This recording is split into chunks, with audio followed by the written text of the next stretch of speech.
Hello, podcast listeners. We know podcasts are a great way to catch up on a program that you may have missed on KSJE, and it's provided as a free service of this radio station. But KSJE is now listener-supported, and so while you enjoy this podcast, we hope that you'll also take some time to join KSJE. Become a member today. It's quite easy to do. Just go to our website at ksje.com/support and pick the level of support that best matches your budget. Thanks again for listening. Here's your podcast.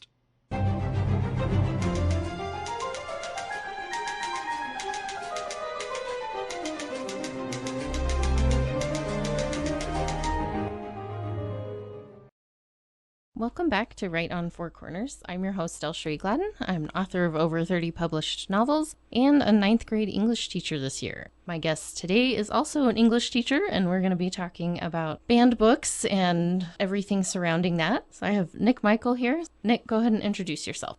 Hi folks, I'm Nick Michael, former friend, well still friend of KSJE, but former member of the family. And Miss Gladden is right, I am currently a 10th and 11th grade ELA teacher at Piedra Vista High School. We have been starting out over at PV together this year. This is both our first year at the school and my first year in public education. I'm used to working either with private clients or college students and older adults in some of the encore programs and things like that. So this has been a learning experience and an adventure. And part of that is trying to figure out what to get your students to read. That they'll like and enjoy, and that hopefully people aren't going to pitch a fit about when you choose it. Yeah, it's one of those weird confluences of special interests. I mean, we always want our students to have the best texts so that they can learn not just from what they're reading, but, the critical thinking skills, social topics, that sort of thing. And there are a lot of classics out there and a lot of new books that are getting challenged left and right because, well, what students are reading has become a sort of a hot button issue now. It's kind of a wedge issue across the country. You'd shown me, I hadn't made it up to the library at PV, and you'd mentioned that they have a display up there showing the increase in banned books over the last several years. And it was dramatic. It really kind of shocked me to see that in the graph and Holy cow.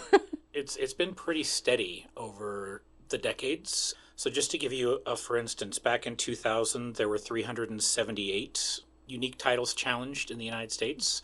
In 2015, there were 190, and in 2020, there were 223. So it's a pretty steady, even line on the graph. And then in 2021, we went from 223 unique titles challenged to 1,858. And then last year, in 2022, that number jumped again to 2,571. These are all unique titles. And oddly enough, it's mostly because people are starting to submit, special interest groups are starting to submit entire blocks of books that they are challenging.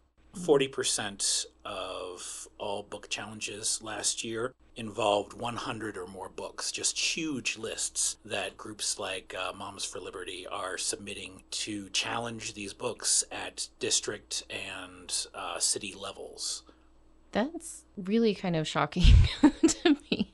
You think, occasionally, okay, yeah, a parent or a community's we're not really loving the book selection here, and there'll be an individual or a community discussion about what's being taught. It's really interesting to me that groups like this has become kind of a mission of really, I'll use the word censoring what other people are consuming, whether in a public library or a school setting, what have you, where it's one specific group trying to make that decision for other people on what they should or shouldn't consume, or what is right or wrong for other people to have access to. And that's an interesting approach to take, to where it's gone from, like you said, kind of a consistent group of titles and interest in challenging some of these books, for it to go to this next level of a really organized effort to get large groups of books out of public schools or just away from public access.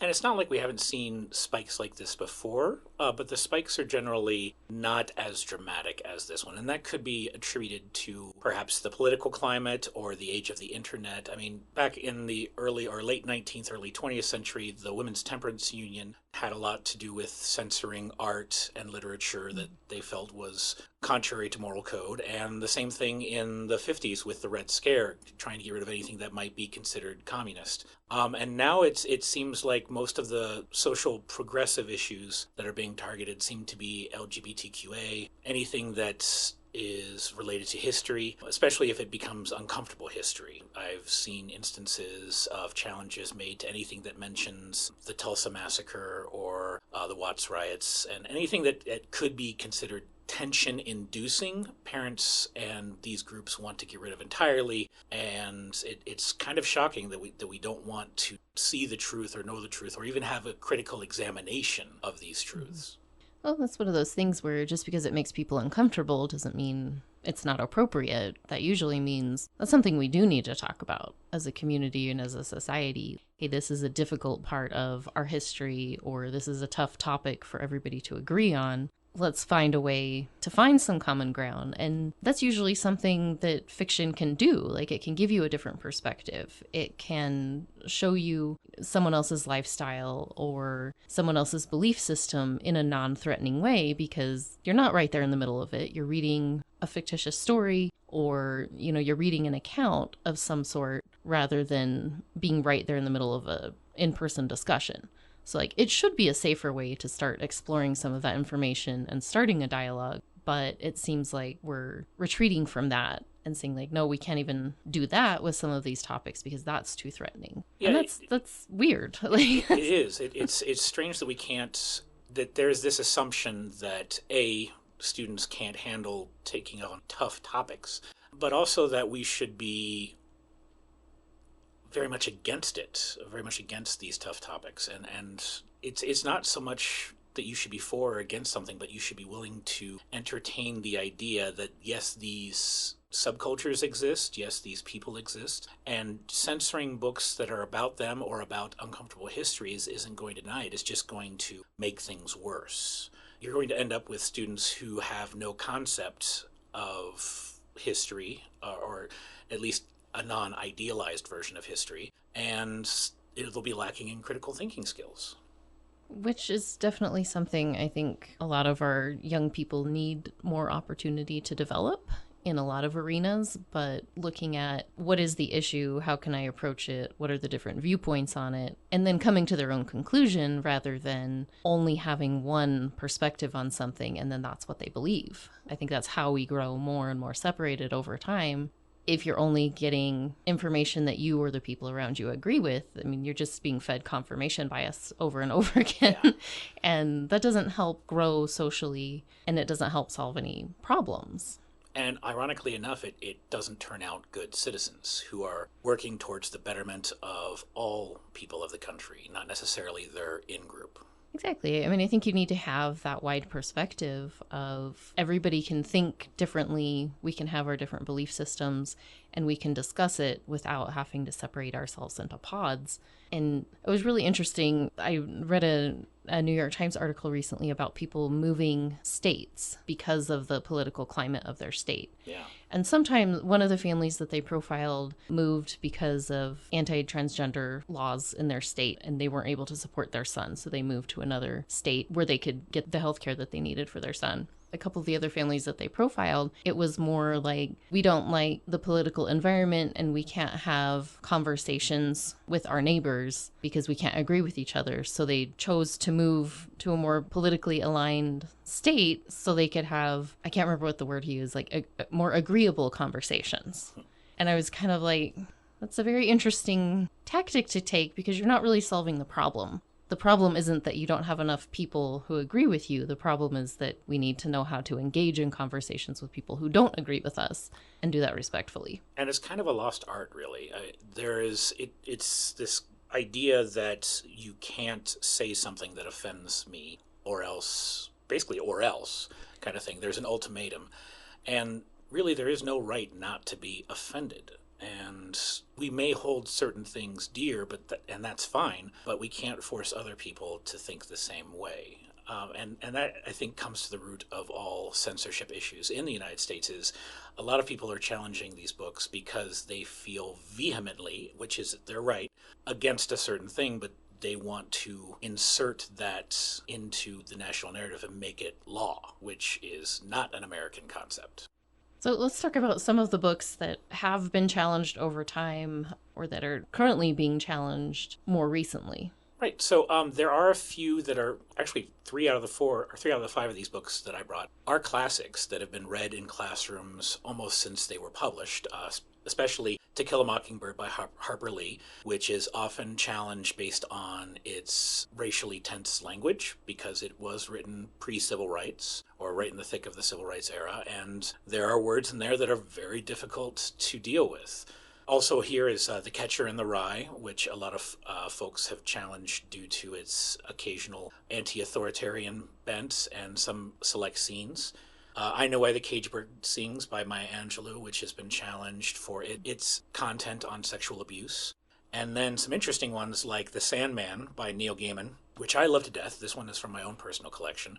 And Harry Potter and the Chamber of Secrets for promoting witchcraft and sorcery and the like. So there's all sorts of interesting reasons that people bring up banning.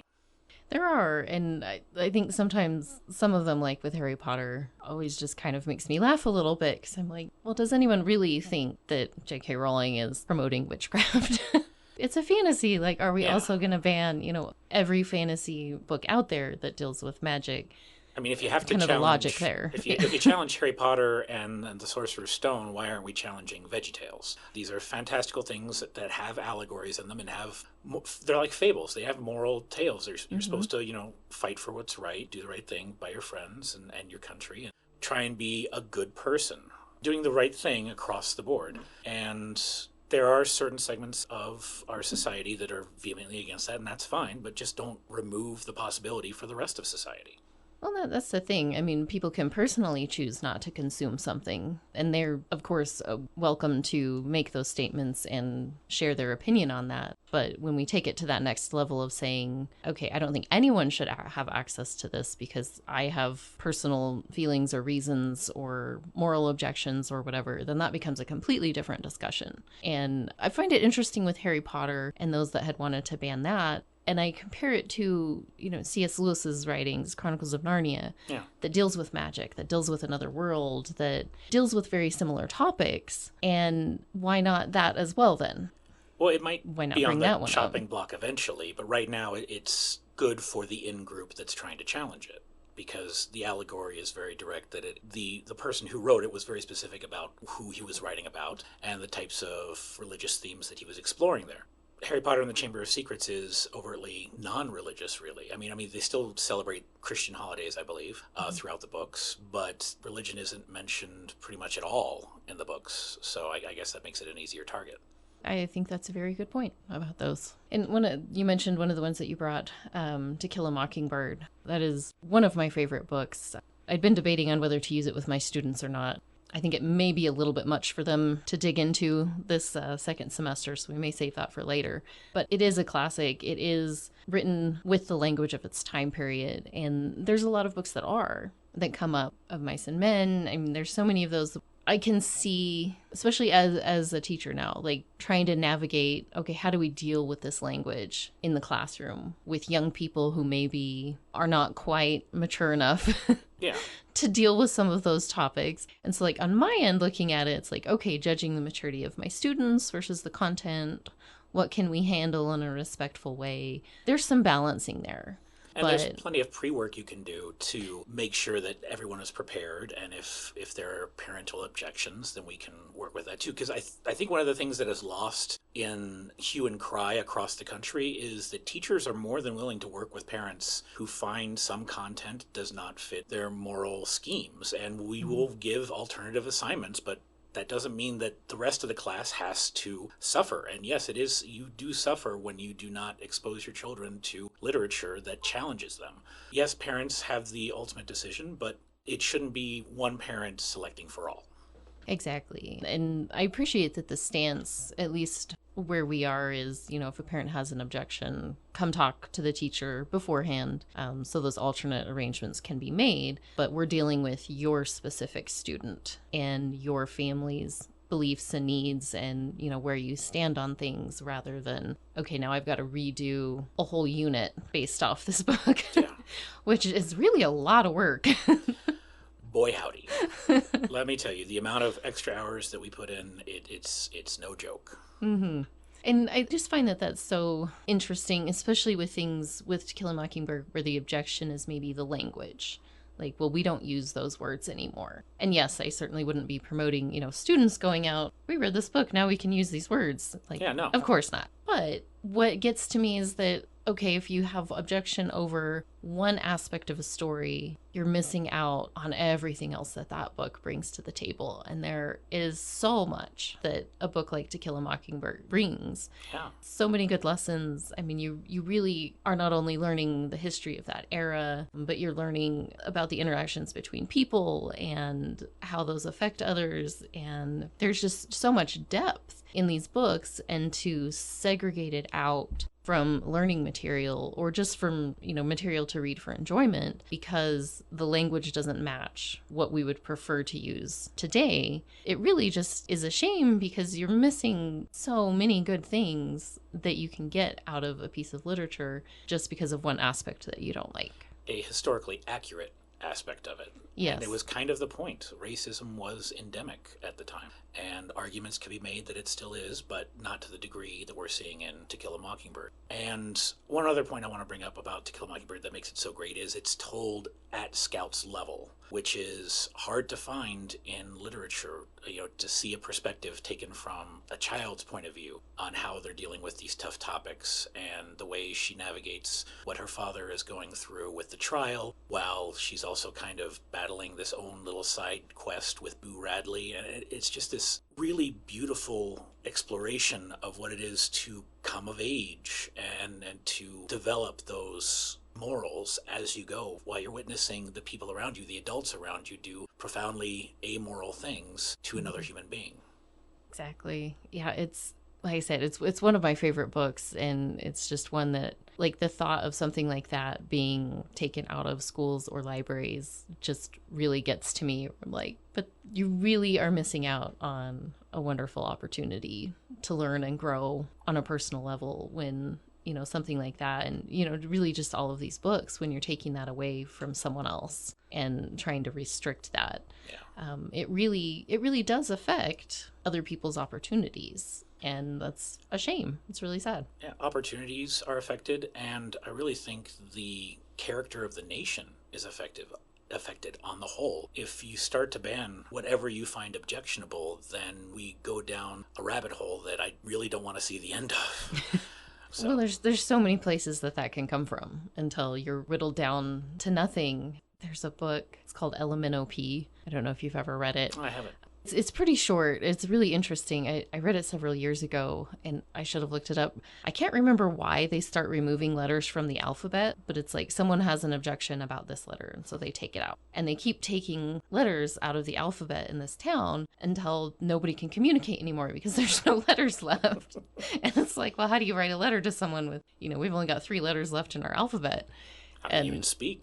Right. And that's what I think about with banning books, just taking away that literature, taking away those ideas and that expression. We would eventually get down to not having anything, because there's probably not one single piece of literature that everybody in the entire country is going to agree on. Okay, that's the one we should all learn. Yeah. Like, it's just not going to happen. I mean, even if we pare it all down just to the founding documents, if you talk about the Declaration of Independence or the Constitution, people are going to find things objectionable in there because they were products of their time. I mean, women didn't have the right to vote when these documents were created. People of color were not considered citizens. There was the infamous 3/5 clause inserted into the Constitution because of it. So, I mean, you can find something objectionable with anything. So why are we doing it at all?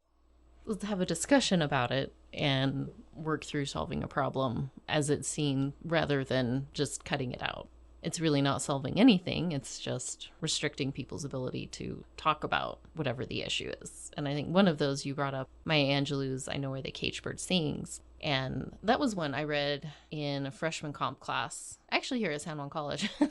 And it was tough. Like that was a hard read because the content is explicit at times and it just breaks your heart to read these things that she went through. But they are her truth. That was her life. Yeah. And to tell someone, especially in that sense of, well, you can't talk about things that happen to you because it might offend somebody. That or is reading about it might such, that's just such a heartbreaking message to send to someone that, well, that's too hard for other people to deal with. So you basically have to keep it locked up and you can't talk to anyone about that. And think about saying that to someone's face.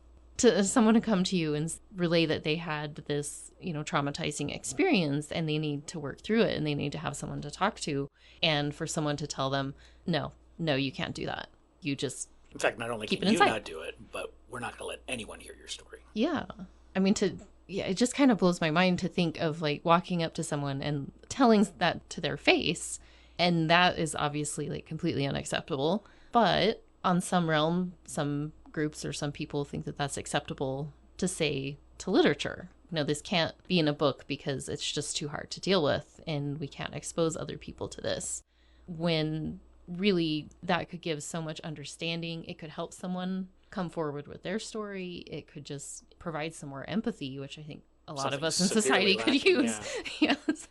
And it's a hard thing to say, even in a fictional story, like, well, we don't need to talk about that. It's too dark or it's too traumatic or, what have you. And it's really shutting down people and people's experiences and important things that shaped them. And that's just a really hard thing to think that if you wouldn't tell someone that to their face, then why are we saying that about literature? Like, yes, it needs to be dealt with in a sensitive manner, especially working with students, like having those discussions in a respectful way. And that can be done, absolutely. But it really, I think, provides an important platform to talk about tough subjects and to maybe give it a little space of you're talking about it in a book form.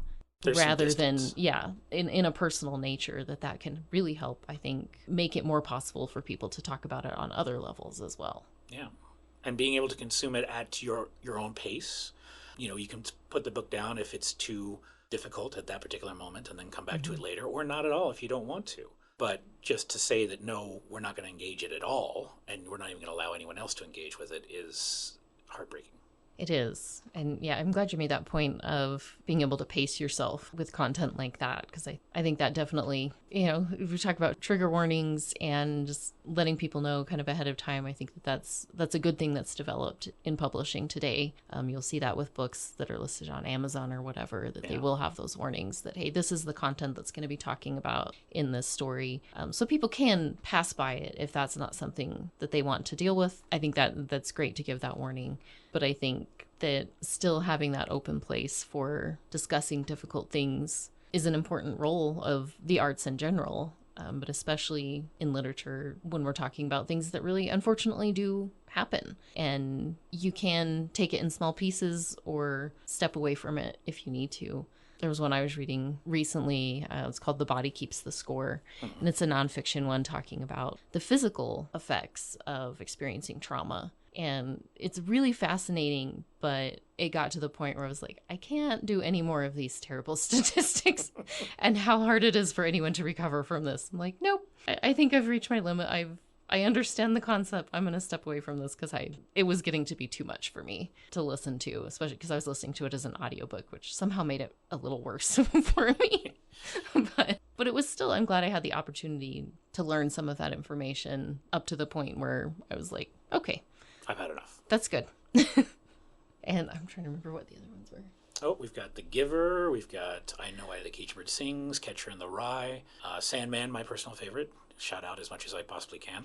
So let's talk about The Sandman, because that is probably one.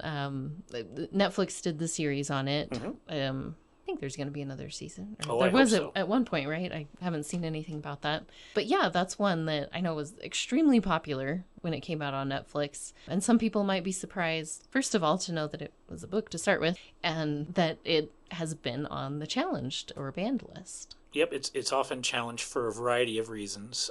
Sometimes concerning the magic or religious elements, because he does tackle characters of many different faiths. And sometimes for adult content, because these are books made for adults. I mean, they're not pornographic or anything, but they talk about relationships and abuse and some not happy things that can happen among people.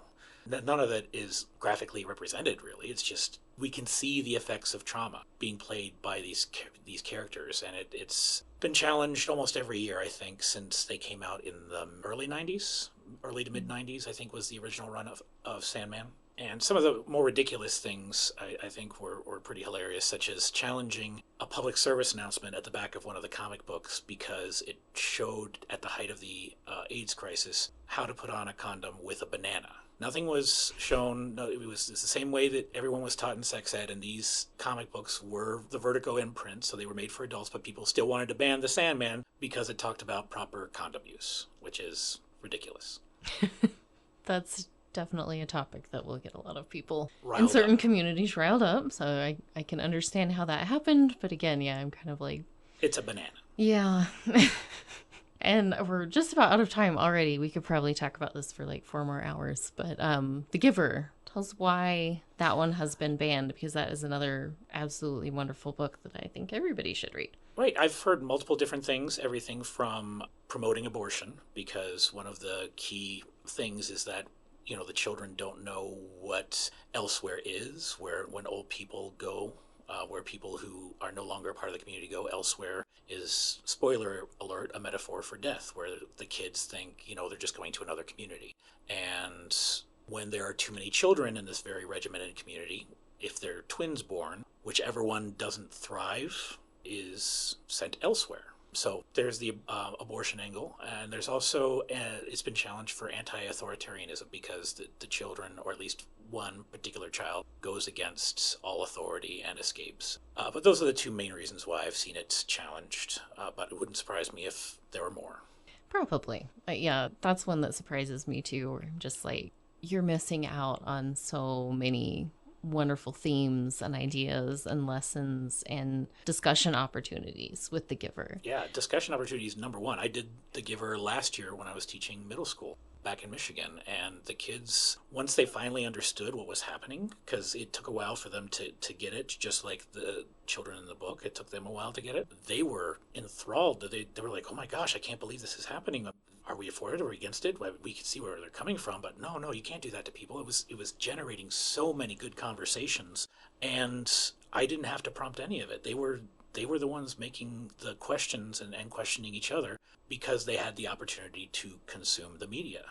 Well, and that's something I think especially so important with young people, is that, they're the ones who are going to be continuing the society and building it and making new laws or changing things or being the leaders in this next generation. And we want to send them out with ideas and with the ability to critically analyze the world around them and say, hey, this is not so good, or this is harming people, or this is a new way that we could do something that's going to be better. Like, we want to foster that. We want these kids to be able to really be observant of their world and think about it. And that starts with having these topics to discuss and having these ideas and stories that give them a broader perspective than what they have in whatever small community or town, or even in big cities, you get insular in your area that you live in. And I think we all need that wider perspective to start really thinking about the future of our society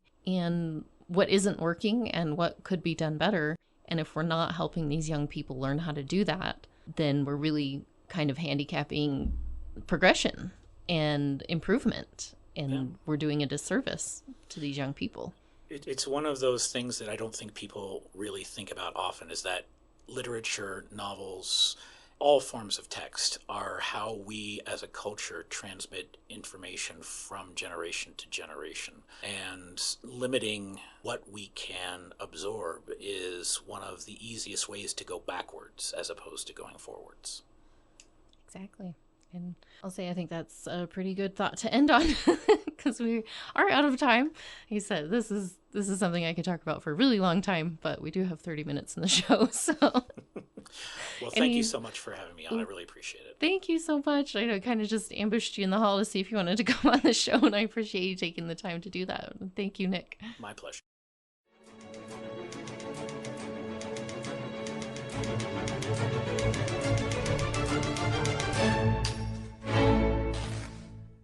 Did you enjoy that podcast? We hope that you did. And if you did, share it with your friends. And if you really want to keep podcasts like this coming, please support KSJE. You can do it easily online at ksje.com.